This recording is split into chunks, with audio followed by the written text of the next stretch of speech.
ou jurídico para enquadrar a reflexão sobre a violência. Então, a pergunta desses trabalhos gira em torno de se trata ou não de um caso de violação dos direitos humanos. Em outras palavras, os autores desses trabalhos, eles compram um pacote, como eu chamo, dos direitos humanos, que inclui não só princípios éticos, mas também as normas jurídicas, que são as mais conhecidas, vem junto no pacote fundamentação filosófica e reconstrução histórica. A minha proposta, então, ela parte de um deslocamento de olhar, de um olhar sobre a violência, em que os direitos humanos aparecem como elemento subjacente à análise, na condição de pressuposto normativo, para um olhar que enxerga os direitos humanos como objeto de investigação em si. Não se trata aqui de fazer uma crítica, no sentido de uma avaliação política, em relação aos direitos humanos. Estão funcionando, não estão funcionando, estão ou não sendo eficientes. Claro que tem aqui alguma crítica, no sentido de que toda ciência comporta uma crítica à realidade, na medida em que desconstrói sensos comuns. Diz o Peter Berger, o que faz a sociologia se não enfrentar os mitos, as explicações sem fundamento, os preconceitos de toda sorte vinculados na sociedade? O que eu estou propondo, sem aqui entrar na discussão sobre as especificidades de uma sociologia crítica, que não é disso que eu estou falando, e alinhado com alguns autores estrangeiros, não muitos, alguns, é simplesmente trazer os direitos humanos para dentro da sociologia, construindo uma reflexão sobre eles, assim como a sociologia faria com qualquer outro objeto. Esse movimento de pensar os direitos humanos como objeto de investigação sociológica, por incrível que pareça, as pessoas falam, mas não existe sociologia. Não, ele é bem recente no mundo. Então eu tenho vários não, como eu disse, alguns autores que vão falar sobre isso. Digamos que ele foi se materializando nas 2 últimas décadas, mas foi sobretudo nos últimos 5 anos, então notem a novidade da história, que ele realmente está se estabilizando como uma sub-área ou uma possível sub-área da sociologia. E notem que eu estou falando da sociologia e não da antropologia, da ciência política ou da história, ou evidentemente do direito, que esses sim já tinham se debruçado sobre os direitos humanos a partir de questionamentos internos da área. Então, nesse contexto, ou seja, no que eu estou chamando o mundo recente da reflexão sociológica sobre os direitos humanos, eu menciono aqui 2 autores chaves, que já, nos últimos 5 anos, se tornaram leitura obrigatória no campo. E nas 2 últimos congressos internacionais que eu fui, tanto na ISA, no Japão, no Treio Alex, Passamos em Tóquio, como na Law and Society, esses 2 autores apareceram como autores chaves na discussão sobre direitos humanos, que é o Samuel Moyn, historiador de Colômbia, que agora está em Harvard, e o Hans Joas, professor de Chicago, sociologia. Ambos têm trabalhos que partem sobretudo de uma observação de caráter histórico. Isso que é interessante. O Moyn, ele propõe a realização de e isso gera muita irritação por parte de quem trabalha com direitos humanos, uma história historiográfica dos direitos humanos que é apresentada como uma alternativa à história tradicional, que ele qualifica como celebrativa, ou seja, que trata os direitos humanos de um ponto de vista progressivo, então como se fosse algo que fosse chegar em algum lugar, e em que a história ela é usada para comprovar o seu inevitável surgimento, como se os direitos humanos fosse uma verdade salvadora que foi descoberta, estava na sociedade, foi descoberta e não construída na própria história. É o mesmo tipo de raciocínio, vai dizer o autor, quando a Igreja Católica, em algum momento, afirmava que o judaísmo era um movimento proto-cristão apenas ainda confuso quanto ao seu destino. Erro crasso de quem se propõe a fazer história com H maiúsculo, que é ler o passado como preparação do presente. Ele fala, isso é tudo menos história. Quando se retira esse caráter de inevitabilidade, os direitos humanos aparecem como uma ideologia, dentre outras ideologias possíveis. Mais precisamente, o Moyn vai dizer que eles se caracterizam como um típico programa utópico, que inclui preceitos morais ideais políticos e uma agenda para melhorar o mundo. E como qualquer outra utopia, pode ser abandonada em nome de outra, como aconteceu com o comunismo, que ele diz que era a utopia anterior, em determinado momento. O Ioas, ele também parte desse mesmo tipo de constatação, ao afirmar que a fundamentação ou a história tradicional dos direitos humanos, da mesma forma, passa sem história. Então, são construídas como um experimento ideal sobre a organização de sistemas comunitários ou um discurso idealizado. Ele vai dizer, a história real se transforma em mero sobe e desce das aproximações e dos distanciamentos em relação ao ideal. A partir do que ele chama sociologia de orientação histórica, ele propõe juntar na análise algo que os historiadores não fazem, que é juntar gênese e validade, né? Aspectos que normalmente são atribuídos ou à história ou à filosofia. E se propõe então a fazer o que ele chama de uma genealogia dos valores dessa tal invenção histórica que é representada pelos direitos humanos. E é uma invenção que abrange valores universalistas e a sua codificação legal. É claro, ele lembra isso e eu vou enfatizar, porque isso é uma coisa que interessa e que a gente não está olhando, que para quem adota esses valores, eles representam o bem total. Isso é super importante. O que essa sociologia histórica vai mostrar, de acordo com Ioas, é que as duas narrativas tradicionais que procuram localizar os direitos humanos na história não se sustentam empiricamente. Então, nem a que de um lado defende as origens humanistas seculares, baseadas no espírito da Revolução Francesa, e nem a que associa diretamente os direitos humanos à tradição cristã. A gente sabe, né? Tem essas duas, às vezes eles conseguem misturar. Nesse ponto, Ioas provoca, ele diz, é como explicar que o Evangelho tenha demorado 1.700 anos para ser traduzido em termos de direitos humanos. Ele diz, não cola. Então ele vai propor uma terceira narrativa, que vai reunir elementos seculares e religiosos, cujo fio condutor é a ideia de sacralização do ser humano individual. E na ideia de sacralização você tem elementos de ambos os mundos. E aí, alguns autores, e agora os sociólogos, chegamos ao nosso mundo, ao meu mundo pelo menos, que são sociólogos de formação e de atuação intelectual, têm reconhecido esse esforço recente para contar uma nova história dos direitos humanos, e um pouco nessa mesma esteira, eles buscam refletir sobre o papel da sociologia para propor, então, novas descrições dos direitos humanos na sociedade contemporânea. No sentido de avançar nessa empreitada, eu vou usar um autor que eu já conhecia antes, enquanto estava fazendo o doutorado, né? Mas que agora aparece de novo, que chama, o nome em holandês, então eu totalmente posso estar pronunciando totalmente errado. Ele chama Verhaeghen. Treinei a pronúncia, acho que tá bom.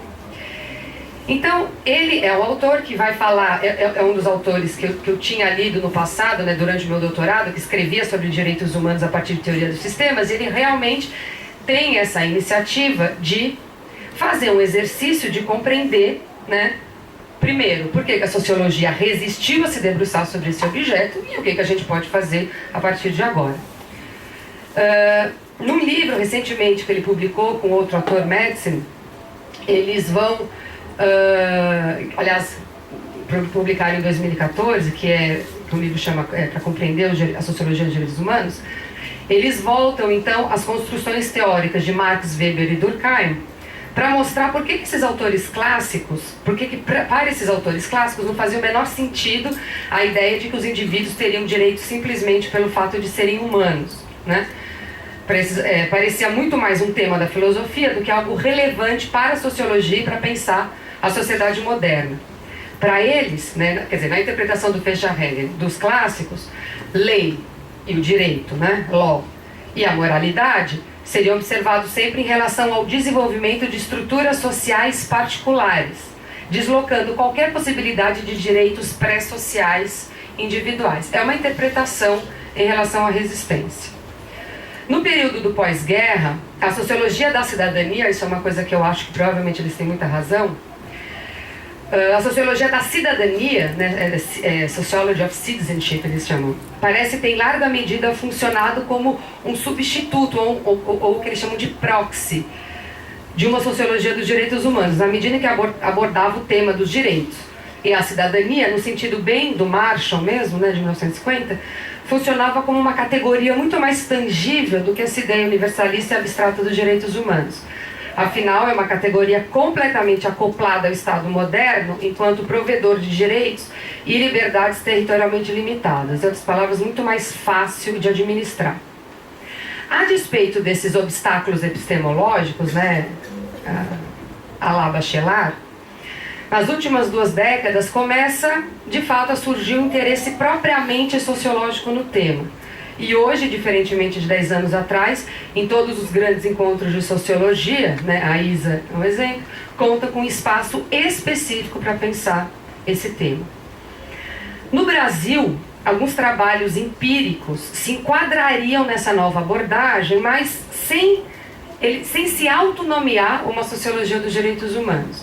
Então, são poucos, talvez tenham mais, eu não conheço, mas eu citaria alguns como o trabalho da Helena Singer, que ela fala sobre os discursos desconcertados, sobre violência e punição e como os movimentos de direitos humanos se posicionam em relação a isso. Alguns trabalhos da Jussara Freire e da Rosana Reis, da USP. O que eu destacaria desses trabalhos em relação aos demais que tratam dos direitos humanos é que a pergunta que norteia a observação não é se determinados problemas, conflitos ou manifestações violentas mesmo são ou não são violações de direitos humanos e o que fazer com isso. Mas a pergunta é como os direitos humanos são empiricamente mobilizados pelos atores em determinado contexto. Não se trata, como essa altura já é óbvio, de limitar essa minha proposta dentro dos moldes de uma sociologia do direito. Então, por exemplo, partindo das normas de direitos humanos que constam de algum instrumento legislativo, como muitos trabalhos fazem, partindo, sei lá, da Declaração Universal, dos tratados e tal. Trata-se de reconhecer os direitos humanos como algo que existe na sociedade, para além das normas do direito e como algo a que se faz referência em vários sistemas sociais. Política, mídia, movimentos sociais e também, mas em menor escala, economia ou a própria ciência. A questão agora, e isso ainda está um pouco avançado mesmo fora do Brasil, é como que conceitua esse algo, sociologicamente falando. Os direitos humanos hoje talvez seja um discurso mais universal que temos no mundo ocidental. Talvez, alguns autores vão dizer, eles percam para a democracia e alguns, aí já não tenho certeza, para a economia de mercado. E essa é uma das razões pelas quais temos que prestar atenção em como vamos chamar esse fenômeno que vai se tornando aos poucos a representação de tudo o que caracterizamos como o bom e o correto na sociedade ocidental. Então, claro, eu estou dizendo ser bom e o correto, eu não estou dizendo, obviamente, que eles são respeitados ou nem respeitáveis. Eu estou simplesmente dizendo que é um etiquetamento possível, disponível, que de fato é utilizado. No entanto, e apesar de toda essa minha empolgação com o tema e esses novos caminhos de pesquisa que podem se abrir, eu ainda não tenho claro como trabalhar esse objeto. E existem 2 possibilidades, e eu vou terminar meu texto falando disso, que por hora me parecem interessantes, mas por hora pode ser que eu mude, evidente. O primeiro é o conceito de médium do Luhmann, já trabalhado pelo professor Álvaro Pires, e o outro é o conceito de frame. Eu vou começar falando um pouquinho da possibilidade de pensar em termos de frame, né, a partir do trabalho de uma pesquisadora, na verdade, da Fundação Carlos Chagas, que fez doutorado na USP, que desenvolveu o trabalho a partir daí. Eu não estou dizendo que eu comprei essa possibilidade, estou dizendo que me parece uma possibilidade interessante. Então, para analisar o discurso das agências financiadoras de ONGs que trabalham com direitos humanos, a Ricold, né, ela chama Arlene Ricold, utilizou a abordagem dos frames de ação coletiva, né, que tem sido elaborado e discutido por alguns autores em relação à temática dos movimentos sociais. Bom, aqui a gente já tem uma limitação, porque vai estar falando especificamente de movimentos sociais e não dos outros sistemas. Mas talvez sirva para os outros sistemas, eu não sei ainda. Frames são enquadramentos interpretativos, formulados tanto por indivíduos como por organizações ou grupos, que servem para simplificar e condensar o mundo lá fora, o mundão, né, Vera? Pontuando e codificando objetos, situações, eventos, experiências, sequências de ações em um ambiente passado ou presente. O conceito elaborado por Goffman foi emprestado para, na análise dos movimentos sociais, auxiliar na compreensão do processo de mobilização e ativismo. Os frames funcionam, então, como simplificações que servem de orientação aos ativistas, assim como para captar apoio ou simpatia. Cada organização constitui um frame particular, que, alinhado e em conjunto com outras organizações e grupos, pode constituir um frame de ação coletiva. Assim, podemos falar de um frame feminista ou de um frame ambientalista, por exemplo. Os processos de elaboração dos frames são extremamente dinâmicos e a sua delimitação geralmente é circunscrita no tempo, o que valida o sentido de fotograma ou instantâneo no termo inglês, né? Quando se ampliam de maneira a alcançar uma ampla gama de organizações em diversos movimentos sociais, ganhando ascendência sobre outros frames, constitui-se o chamado Master Frame, ou Frame Interpretativo Global. Nele ocorre um tipo de conversão completa, representada por uma mudança de sentido de fundamento último, que está enraizado em um deslocamento de um universo de discurso por outro e suas regras e gramáticas para criar um conjunto. Um caso exemplar aqui é o movimento pacifista. Então, os autores vão dizer: quase todo o domínio da vida, das relações interpessoais, aos temas globais foi reelaborado, né? Reframed, em termos congruentes com o movimento pacifista. A emergência de um master frame possui relação com ciclos de protesto, sequências de ação coletiva, que se intensificam e se espalham, podendo envolver novas técnicas de protesto e novas formas de organização.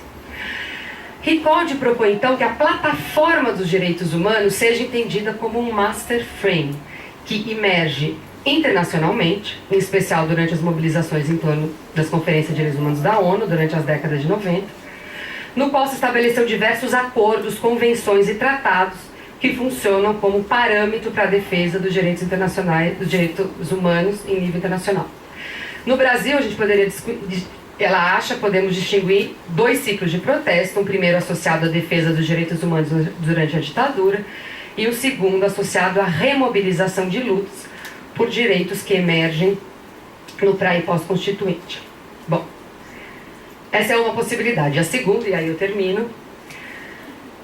Durante a minha pesquisa de pós-doc, que eu fiz no Núcleo de Estudos da Violência da USP, eu trabalhei mais profundamente com o conceito de médium, ou seja, com essa segunda possibilidade, para justamente pensar nas atualizações discursivas das ideias de direitos humanos e democracia, né, que apareciam totalmente misturadas em comunicações da mídia, de juristas e de políticos. Então, é por isso que, para mim, esse enquadramento teórico, por hora, faz mais sentido. Essa possibilidade é parte de uma observação dos direitos humanos com a lente da teoria dos sistemas. E aí que vem um belo desafio. Ou seja, a partir da categoria comunicação. Então, eu procurei tratar os direitos humanos como teia discursiva e não, por exemplo, como conjunto de práticas, que contém uma série de ideias, de princípios, de teorias e outras formulações gerais que não se encaixam nessas categorias. Essa teia discursiva, quando ela é simbolizada pela expressão direitos humanos, funciona ou pode funcionar como um meio de comunicação, pelo qual você pode comunicar uma série de coisas. Assim como através da linguagem é possível comunicar uma série de coisas. Ué, vocês vão me perguntar, mas os direitos humanos não são uma comunicação em si? Eles não contêm eles mesmos uma mensagem? Bom, a partir do meu percurso de pesquisa, das reflexões, inclusive desde o Canadá, eu tenho achado mais interessante pensar os direitos humanos não como um discurso em si, mas como um meio de comunicação que pode assumir uma série de formas. É o conceito de meio e forma do Luhmann, com mensagens distintas. Essas formas serão dadas aos direitos humanos dependendo do observador e do quadro de referência que ele mobiliza para atribuir sentido. Essa distinção meio e forma, também da teoria dos sistemas, ela diz respeito à ideia de não identificar o veículo ou o meio de transmissão, né, que eu estou chamando de médium, de uma informação, de um conceito, de um adágio, de uma teoria, a sua forma específica, ou seja, ao seu sentido atualizado em um momento dado dentro de um quadro comunicacional específico. Um meio pode então tomar, e ele efetivamente faz, diferentes formas. Vou ler um exemplo. Um artigo no Estado de São Paulo, em 97, escrito por um político. Direito humano significa ampliação da participação e a limitação da exclusão social. Cidadania e direitos humanos dizem no fundo a mesma coisa. Então aqui, o médium direitos humanos é atualizado na forma diminuição da exclusão social. Tem outros exemplos que eu não vou ler. Isso não significa que não exista nenhum conteúdo estável no discurso dos direitos humanos, mas simplesmente que quem o mobiliza pode construir compreensões e mensagens diversas para as mesmas ideias. Então, por exemplo, o princípio da igualdade, né? É um exemplo que o professor Álvaro sempre dava. Claro que igualdade não vai nunca, pelo menos não deveria, significar o exercício da desigualdade. Mas tem um espaço aí de margem de manobra muito grande. A igualdade mesmo pode significar várias coisas. Então, igualdade perante a lei, igualdade no tratamento racial, igualdade na aplicação das penas de prisão, que a gente sempre lembra, significa basicamente que todos devem ser igualmente punidos com prisão, os ricos, os pobres, se a prisão funciona, se a prisão não funciona, essa ideia de igualdade. Pensamos também na ideia de dignidade. Já se defendeu que a pena de morte garante mais a dignidade humana das vítimas potenciais, né, e até mesmo do condenado, do que outras penas, e assim sucessivamente. Eu vou avançar mais um pouquinho, e agora eu termino, emprestando o conceito da teoria dos sistemas do Luhmann e qualificar os direitos humanos como um meio de comunicação simbolicamente generalizado. Quer dizer, é um meio de comunicação que todo mundo conhece, que é comum e por essa razão facilita a comunicação. Ou seja, eu não preciso ficar o tempo todo explicando o que são os direitos humanos quando eu utilizo na minha comunicação. Ainda que cada um atribua sentidos diferentes, o meio, né, o médium direitos humanos, são generalizados o suficiente para serem aceitos na comunicação sem questionamento. Mídia, política, direito, movimentos sociais, todos podem falar de direitos humanos sem ter problema de comunicação, pelo menos no que tange esse ponto. Essa perspectiva possibilita, entre muitas outras coisas, né, que eu não vai dar tempo de falar, tratar de concepções que para a perspectiva tradicional, ou seja, essa perspectiva normativa que não considera história, etc, etc, seria uma má compreensão ou uma não compreensão do que são direitos humanos. Considerar essas possibilidades como construção discursiva tão válida como outras. Então, eu termino com esse exemplo. No Diário Popular saiu, eu sei, Diário Popular, claro, você já pode imaginar o que vai aparecer. Então aparece no editorial falando: o plano de tortura já mostrou sua inoperância. Mesmo assim, continua a única saída para segurar o crescimento da violência. Direitos humanos já não têm palavras nem atos que possam coibir a onda de crescimento da perversidade que gera desafetos e graça infortúnios em qualquer ocasião. Então, esse tipo de discurso você consegue inserir e analisar com muito mais interesse sociológico. Obrigada.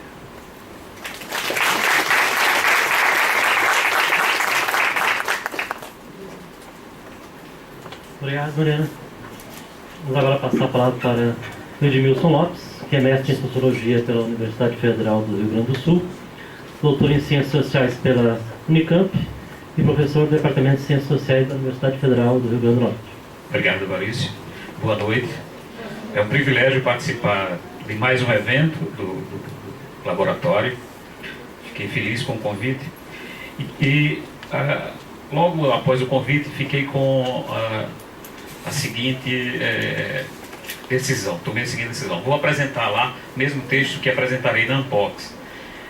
Mas aí descobri que não tinha adrenalina nenhuma, porque o texto da Unpox tinha a ver com sociologia econômica, mercado ilegal e sociologia econômica, e de alguma forma era meio que entortar um pouco a vara para incluí-lo nessa discussão tão específica sobre controle e crime.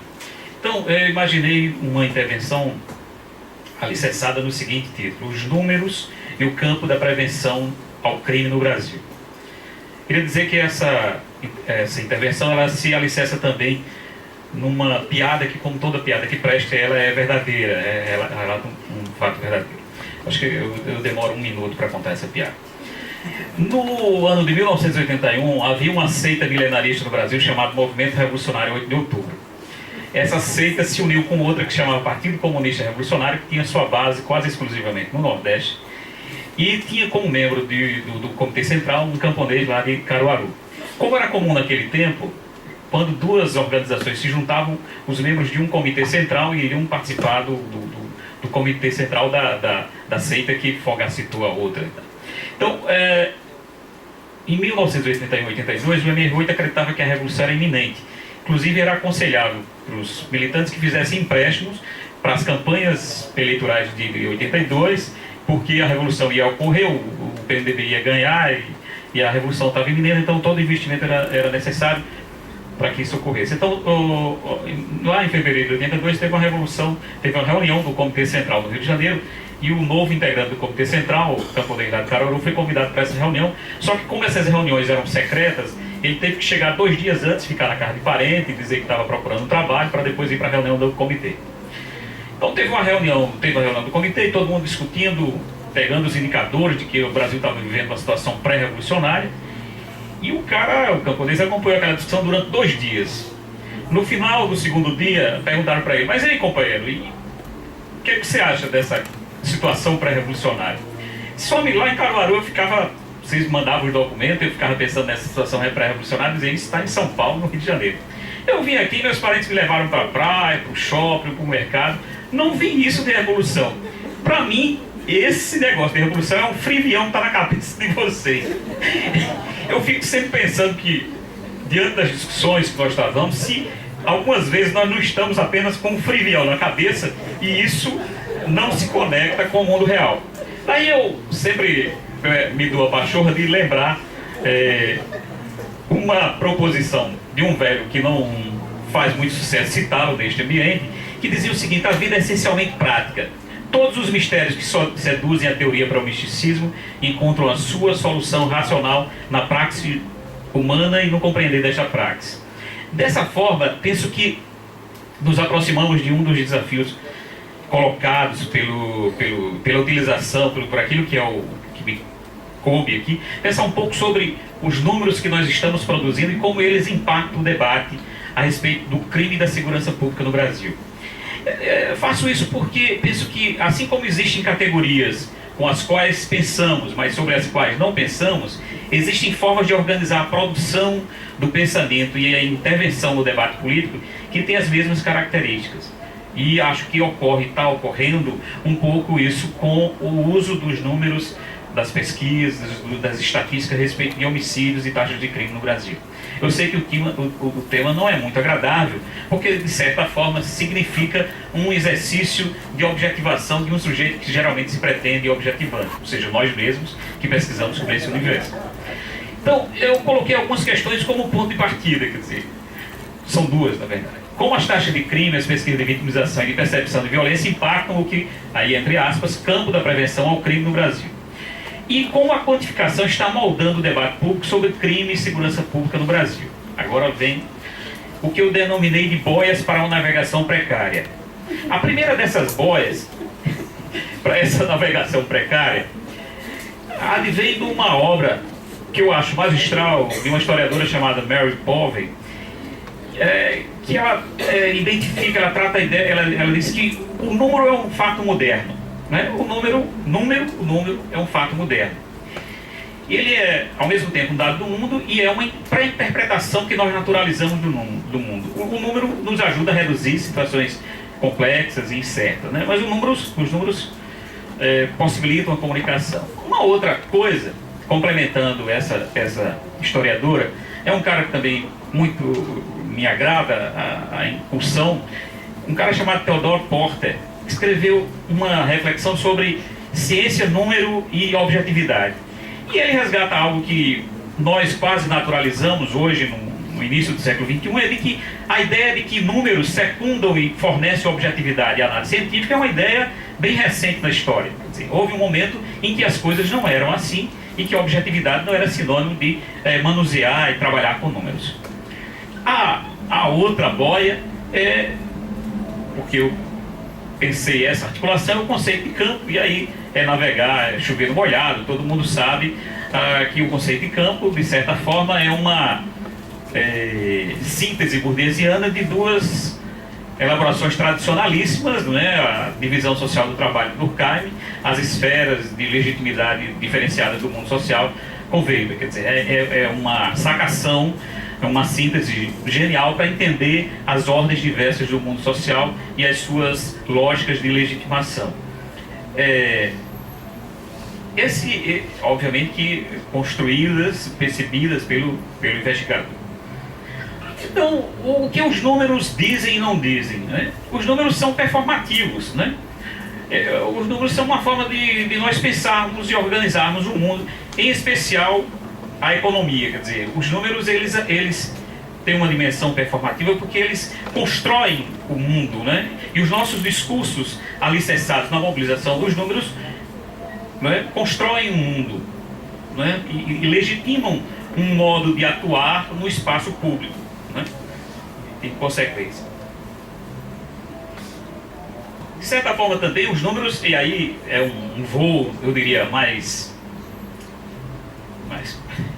como dizer, um voo com pretensões mais sociológicas, mais substantivas, os números também respondem a uma demanda por quantificação que, de certa forma, foi exemplarmente analisada por Simmel, né? Quer dizer, a ideia da quantidade, do singular e tal, e como os números, como todos nós, né, queremos saber quantos cliques temos no Facebook, quantas vezes transamos, quantas namoradas tivemos. A vida cobra que nós quantifiquemos todas as dimensões da nossa existência, né?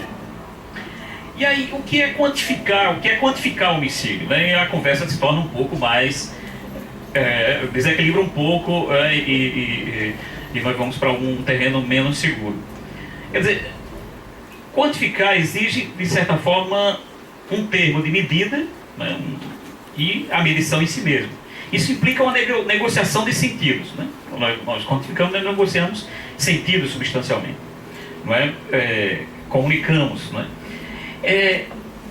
Essa quantificação, ela no caso da discussão em torno da segurança pública e do crime, uma demanda e uma imposição do que nós poderíamos chamar de internacionalização do campo das políticas públicas, que é a necessidade dos organismos internacionais, em especial, eu sei que a análise é um tanto quanto teoria da conspiração, mas de certa forma há uma cobrança de medidas comparativas internacionais que os números, e em especial na avaliação de políticas públicas, tem um peso significativo. Quer dizer, o que significa que o uso da estatística implica na construção de um espaço social de equivalência, né?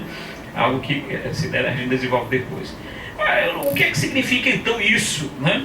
Esse frivião em relação aos estudos ou a discussão em torno dos homicídios no Brasil?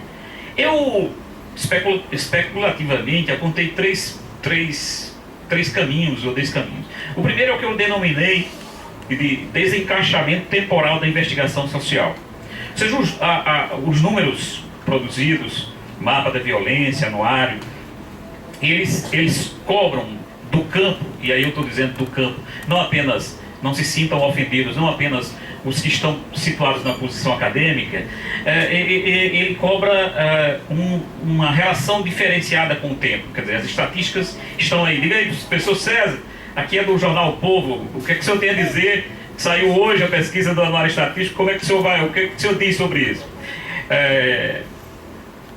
Então, nós temos um desencaixamento temporal da investigação e somos jogados num tempo de explicação que termina nos enredando, né? de produzir explicações. Obviamente, poderíamos não atender, né? Mas todos nós sabemos como é que funcionam os campos sociais. E da mesma forma que os atores políticos, quer dizer, na mesma matéria de jornal ou na mesma TV que entrevistou o César, também entrevistado o secretário de Segurança. E aí, o que é que o senhor vai dizer o que é que o senhor acha dos números a respeito da segurança, aliás, da criminalidade, dos homicídios no Ceará, em Fortaleza, no último ano. Então, essa é uma primeira consequência. A outra é que eu percebo o que eu digo de ampliação do terreno das propostas institucionalistas. Quer dizer, para sofisticar um pouco, como temos cuidado com o que dizemos, em certa forma, porque quando o César está falando, ele não está falando simplesmente para o público. Eu peguei César para... O cara é anfitrião, cuidadoso, aí a visita vem e ao invés de tratá-lo com polidez, fica tirando o cara para agora. Mas então, como o César, ele está falando no jornal e na televisão, e aí, desculpe-me, cada um tem os seus defeitos, o meu burguesianismo me diz que ele, quando está falando na televisão, ele está falando para o campo, quer dizer, ele é cuidadoso, ele não está falando de forma fora da percepção dos seus colegas também, ele não pode dizer qualquer coisa. Daí que somos levados, na maioria das vezes, e é algo que eu observo nos discursos que são produzidos pelos especialistas do campo, uma expansão muito grande do que eu chamaria de saída institucionalista. Quer dizer, há sempre a ideia de que, bom, como não dá para a gente produzir uma explicação morfológica sobre o crescimento das taxas de homicídio, então nós podemos apelar aqui para indicações sobre desenhos institucionais que possam enfrentar o problema, ou então explicar o problema a partir de desenhos institucionais, né, de forma do inquérito, organização da polícia, o que é o aparelho policial. Eu não estou fazendo juízo de valor, eu estou tentando ter um pouco de parcimônia e indicar aqui mais ou menos como é que eu estou vendo isso. No horizonte também, embora com menor intensidade, por isso está em terceiro lugar, a emergência da teoria da escolha racional como forma razoável de produção de inteligibilidade desses números. Quer dizer, num terceiro momento, num terceiro nível, no debate, aparece sempre como razoável recorrer à velha teoria da escolha racional para dar uma explicação de porquê e do pano de fundo desses casos. Bom, como eu não vim apenas enganá-los, eu queria falar mesmo do campo, eu diria que eu denominei campo da prevenção do crime, mas vocês podem utilizar outro nome. Quer dizer, o que eu estou dizendo é o seguinte: nós não podemos dizer que existe um campo da segurança pública, porque existem um conjunto múltiplo de atores produzindo discursos sobre essa temática que não exatamente negociam, ou defendem, ou participam ou batalham pela mesma cenoura, né, que é o capital desse campo. Quer dizer, a cenoura que nós disputamos aqui é o poder de dizer alguma coisa sobre crime e segurança pública no espaço público, se possível com a audiência dos chamados tomadores de decisão. É esse o desenho possível de se construir em relação a esse campo. Então, esse campo da prevenção ao crime, né, vocês poderão adaptá-lo aos seus sentidos de marketing, ele é constituído por, nós podemos dizer assim, no alto, sei lá, o Michel Misse, né, os caras que estão produzindo, e de alguma forma, como o Bourdieu já chamou a atenção, quer dizer, os caras que estão lá no alto, geralmente não são exatamente aqueles que se comunicam com o grande público, nem são exatamente aqueles que vão conseguir o grande sucesso, porque o mesmo que ocorre no campo da música, por exemplo, quer dizer, o cara que está na vanguarda, não é, pensando e elaborando com maior sofisticação, não é exatamente aquele que vai ser entendido e que vai ser reproduzido. Ou seja, a música que vai tocar no rádio do interior não é exatamente aquela que foi a música experimental, né? Então, os caras que de alguma forma estão reproduzindo o Michel Misse faz lá embaixo são aqueles que vão se comunicar, né? Que vão estabelecer essa relação com os atores políticos e com os policiais, né? Com o coronel que quer uma conversa, que quer ser seu orientando no curso de especialização em segurança pública pago pela Senasp, qualquer coisa do tipo. A outra coisa em relação à especificidade do campo, o que se disputa esse poder de dizer sobre a segurança pública, essa é uma especificidade do campo, e é uma coisa interessante se você faz aquilo que o Bourdieu chama de homologia dos campos, quer dizer. E aí, eu queria utilizar esses 5 minutos, eu tinha proposto aqui duas respostas, mas isso vai para o debate, que era assim, irresponsáveis incursões macro-sociológicas sobre esses números. Mas não vai dar tempo, eu vou querer só fazer uma comparação entre, e aí tem uma junção entre Michel Mises, Florestan Fernandes e Richard Felson, mas aí não dá para fazer isso aí. Eu vou fazer apenas uma comparação divertidíssima entre esse campo da prevenção ao crime e o campo econômico, porque são dois campos interessantes, quer dizer, dois campos dos quais nós estamos tomando, ou que se tem como objeto, né, emoções, desejos, necessidades, tensões, tesões, que envolvem as pessoas, que nos envolvemos, que é o campo esse campo, né, do crime, da prevenção do crime, o campo econômico. E aí é interessante pensar, por exemplo, obviamente que a primeira coisa que nos salta aos olhos é de que o campo da prevenção é um campo marginal e periférico, enquanto o campo econômico é um campo do poder. A outra coisa é o que é que significa a quantificação e o uso dos números nesse nosso campo. Ele fornece legitimidade e um aporte para as demandas do Estado, quer dizer, nós temos no uso dos números ou na defesa da racionalidade das estatísticas um aporte de legitimação dos discursos do campo. O campo econômico encontra-se envolvido, nós podemos dizer assim, numa guerra cultural, para usar o termo aqui do Roberto Brum. E a objetividade nesse campo, no campo econômico, ela está ligada, nós podemos dizer assim, com a modelização matemática e a sofisticação do que é o discurso da doxa, né? Daquilo que eu podia chamar da doxa, ou seja, aquilo que está tão entranhado que a gente nem precisa negociar, discutir, quer dizer, as formas como nós percebemos e encaramos o mundo. Talvez o maior exemplo disso é o livro A Dominação Masculina, quer dizer, essa forma androcêntrica que nós não colocamos em discussão jamais, porque ela é óbvia. Já a objetividade no campo da prevenção ao crime, ela significa a ruptura com o achismo, portanto, um distanciamento em relação à doxa, né? No nosso campo, esse é um campo em emergência, portanto as coisas estão em construção. O campo econômico é um campo consolidado no qual os atores entram em cena para perturbar, né? Para mexer com algo que já está instituído. Aqui está num processo de institucionalização, mas há uma dimensão interessante, quer dizer, você tem também nos dois campos contrabandos, né? Contrabando da polícia com os acadêmicos, dos acadêmicos com a polícia, contrabandos no sentido melhor do termo que o termo possa ter, que é a mobilização de capital acadêmico para legitimar a discussão e a intervenção, a mobilização do poder para conseguir um relacionamento com esse capital fundamental, que é o poder de dizer alguma coisa cientificamente justificada a respeito do crime e da segurança. E aí nós temos nos dois campos um conjunto de noções que disparam, né? São sintagmas que disparam compreensões rápidas sobre o que é o mundo, né? Só que no campo econômico, por exemplo, e aí vocês viram agora a Dilma, a presidenta, né? Eu já fiquei íntimo da mulher, no discurso que ela fez de nomeação da equipe econômica, o recuo que é o tempo todo utilizar uma linguagem que é a linguagem dominante no campo econômico para quem se situa do lado dominado, que é nós vamos fazer a lição de casa, vamos arrumar a casa, quer dizer, e essa é a linguagem dominante no campo, quer dizer, no campo econômico, é a linguagem de arrumar a casa, da lição de casa, cuidar da casa, não há espaço para invenção nesse campo. Aquilo que nós podemos dizer assim, a incorporação no discurso público das mais desavergonhadas formas de entender o mundo na vida privada. Já os conceitos mobilizados nesse campo, né, no campo que eu denominei prevenção ao crime, implicam o que nós podemos chamar de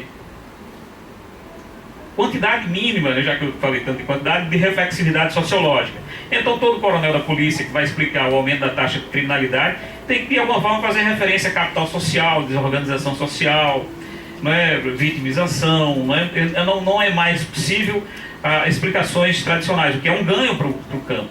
O que eu, em resumo, queria dizer é que temos um conjunto de desafios colocados pela mobilização. E aí, me perdoem, não quero fazer uma valoração dela, ao contrário, eu acho que é um ganho, e para utilizar um termo que é da disputa do campo econômico, né, que é dos que estão embaixo no campo econômico, é um avanço civilizacional no Brasil, a produção desses dados, a sistematização deles, o difícil processo de negociação para a sua produção. Entretanto, do ponto de vista de uma análise sociológica, esses números estão a nos cobrar, desculpem-me se não sou tão politicamente correto, estão a cobrar impulsões macro-sociológicas, quer dizer, estão a cobrar que nós façamos um exercício semelhante àquele, por exemplo, e aí é uma referência para concluir, vocês veem como eu sou careta e da velha geração, que o Vilmar Faria fez, por exemplo, com a demanda por regulação da fecundidade, que eu acho que é um dos melhores textos de sociologia dos anos 80 no Brasil. Quer dizer, como é que foi que o Vilmar Faria explicou a demanda por regulação da fecundidade no Brasil? Não foi estabelecendo relação causal, foi, né, tentando aprender elementos que levaram, como consequência não intencional, à produção dessa demanda. Quer dizer, talvez tivéssemos que redefinir a forma com a qual nós tradicionalmente interrogamos a produção desses números, em especial no Nordeste brasileiro. E aí, se tiver oportunidade, no debate eu faço referência a uma ou duas dessas impulsões macro-sociológicas que eu diria mais irresponsáveis. É isso, obrigado.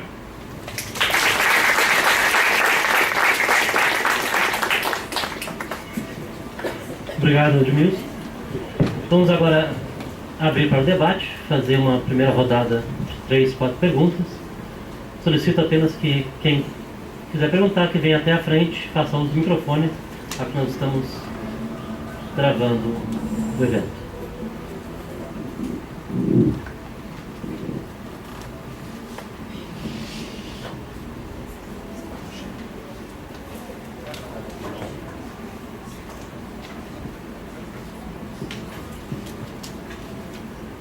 Gostaria de fazer uma pergunta?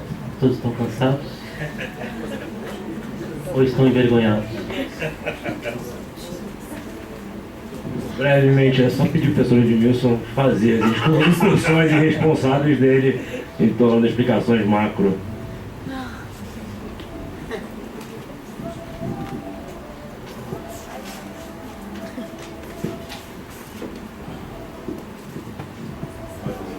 Mais alguém?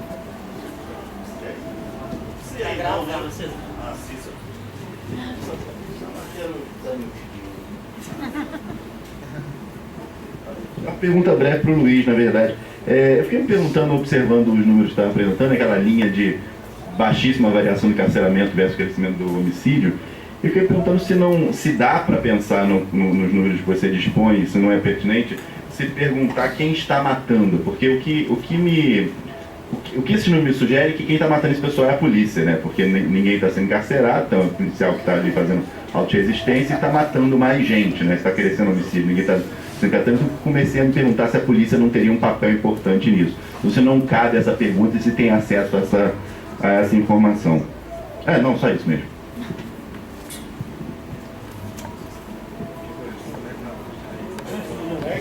Não é enfrentamento, entendeu? Polícia montando, mas não é enfrentamento. Sim. Eu acho que é uma hipótese. Isso é importante. Eu acho que é uma hipótese importante que agradeço, vou investigar isso, né? Como, né? Bom, eu estou há 5 anos ou para 6 anos na Bahia, eu nunca vi debelar nenhum grupo de extermínio lá, né? Então é uma hipótese plausível, né? Mas bom, tem isso, mas tem dinâmicas que nem eu tentei mostrar aqui, da própria lógica de estruturação de um mercado instável que também leva à produção de morte quem opera nesse mercado. Então, tem outros elementos também, a facilidade de obtenção de arma de fogo, enfim, tem outros elementos. E a correlação que eu mostrei, quer dizer, a gente explica quase 1/3, um pouco mais de 1/3 quer dizer, 2/3 se devem a outras coisas também, né? Eu acho que o que chama a atenção justamente é para a ineficácia desse tipo de estratégia punitiva que inverte a causalidade, né? Que tenta provar que o omelete pode virar um ovo, e não pode, né? Impossível, né? É um pouco isso, mas eu agradeço, eu acho que vale a pena investigar. Eu não teria como uma resposta pronta para te dar, assim. Eu estou, de fato, trabalhando na etapa qualitativa de ver exatamente como é produzida essa morte, né? Continua ainda, essas dinâmicas em grande parte continuam lá.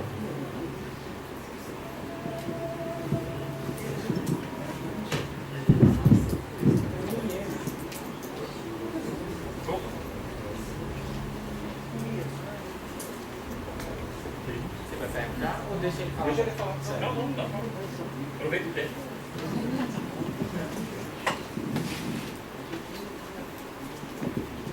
Bom, a minha pergunta para o Luiz também.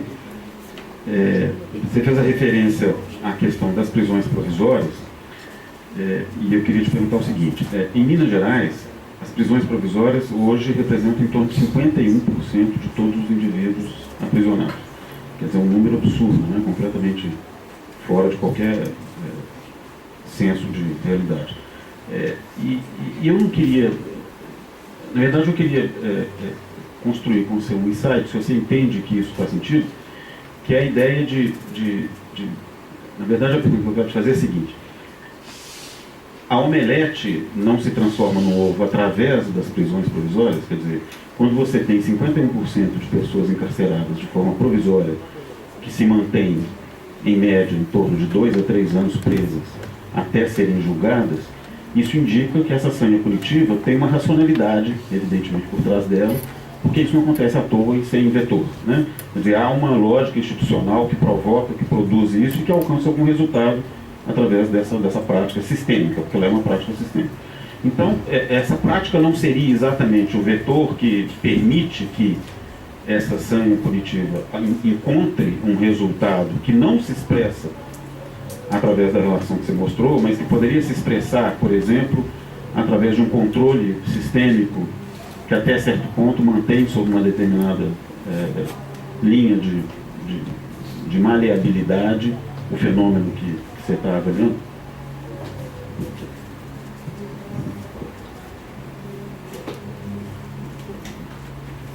Margarida, gostaria de fazer mais uma pergunta para a gente encerrar esse verão. Fala-se. O Álvaro está insistindo para falar isso, eu vou falar. É o seguinte: eu desconfio desses dados como eu desconfiava dos dados lá no Rio. Quem produz uma parte desses dados é o Instituto Médico Legal, não é? Principalmente os dados de homicídios.